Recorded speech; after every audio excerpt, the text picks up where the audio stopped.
جبکہ جانتے ہیں، سن لیجئے، کسی دن، کسی مہینے، کسی وقت کو برا سمجھنا یہ اللہ کو گالی دینے کے برابر ہے۔ اللہ کی پناہ۔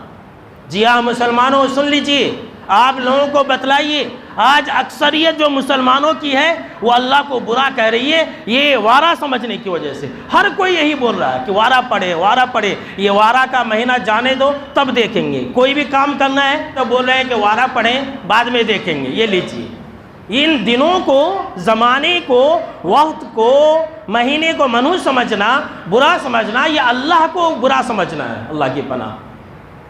بخاری اور مسلم کے اندر حدیث ہے، حدیث قدسی ہے، اللہ کہتا ہے کہ یؤذینی ابن آدم، کہ انسان مجھے تکلیف دیتا ہے۔ اللہ اکبر، اللہ کہہ رہا ہے، ہمارا رب کہہ رہا ہے کہ انسان مجھے تکلیف دیتا ہے، اور وہ تکلیف اس طرح سے دیتا ہے کہ یسب الدہر، زمانے کو گالی دیتا ہے کہ سفر کا مہینہ اچھا نہیں ہے، سفر کے مہینے میں شادی نہیں کرنی چاہیے، یہ مہینے میں کوئی کام نہیں کرنی چاہیے، زمانے کو گالی دیتا ہے۔ اللہ نے فرمایا وَأَنَا الدَّهْرُ، حالانکہ میں ہی تو زمانہ ہوں، یعنی میرے ہی حکم سے تو زمانہ ہے۔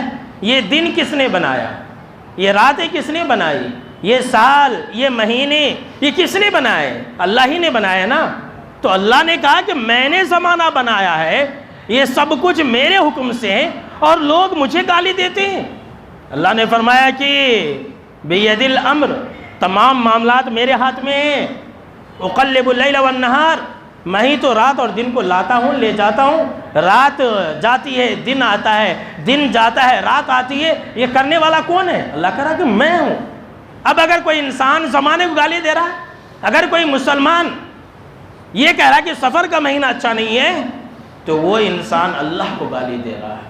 نعوذ باللہ۔ دیکھیے، اور میرے بھائیوں، میں آپ کو کیا بتلاؤں، یہ جو مہینے اور وقت کو برا سمجھنا ہے، اسے ہی بدشگونی بولتی۔ بدشگونی کا مطلب، وارہ پڑے کا مطلب کیا ہے؟ کسی بھی دن، کسی بھی مہینے، کسی بھی وقت، کسی بھی ٹائم کو اپنے حق میں برا سمجھنا، اور پھر جو ہے وہ کام نہیں کرنا، اسے بدشگونی بولتے۔